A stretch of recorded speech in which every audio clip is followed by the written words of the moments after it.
কিন্তু ভারত যদি বাংলাদেশে আধিপত্যবাদ বিস্তার করতে চায়, বাংলাদেশের 18 কোটি জনগণ সেটা রুখে দেবে।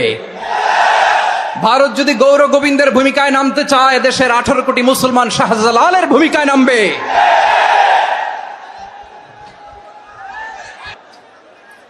আমাদের একটা প্রতিবেশী দেশ আছে, আমরা আমাদের দেশ নিয়ে যত ভাবি তারা তার চেয়ে বেশি ভাবে। কথা বুঝতেছেন না? আরো ভেঙে বলতে হবে। হ্যাঁ, আমরা আমাদের দেশ নিয়ে যত উদ্বিগ্ন, এদের আরো টেনশন বেশি। বলেন, আমাদের দেশে শান্তি আছে না নাই?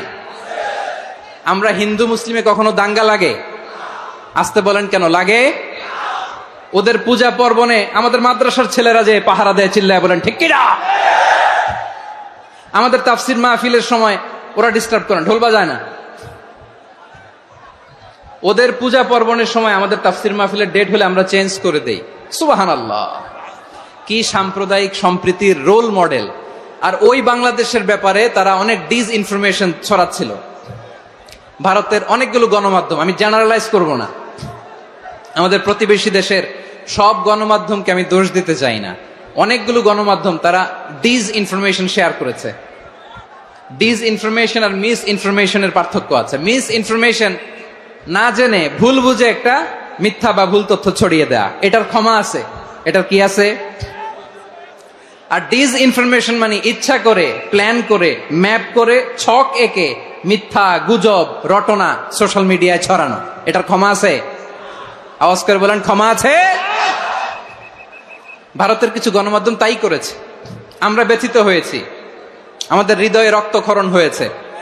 আমাদের প্রতিবেশী দেশকে বলতে চাই, আমাদের দেশ নিয়ে আপনাদের ভাবার দরকার নাই, নিজের চরকায় তেল দেন, নিজের দেশ নিয়ে ভাবেন।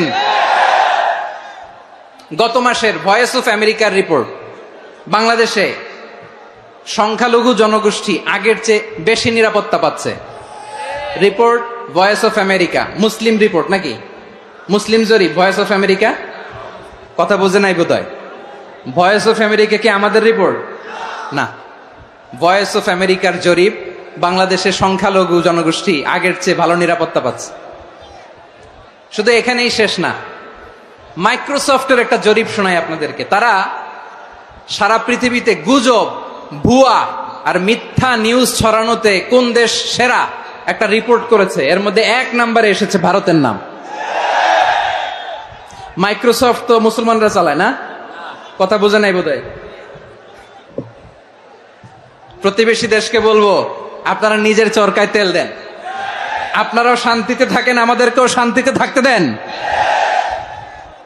সব চেঞ্জ করা যায়, প্রতিবেশী চেঞ্জ করা যায় না।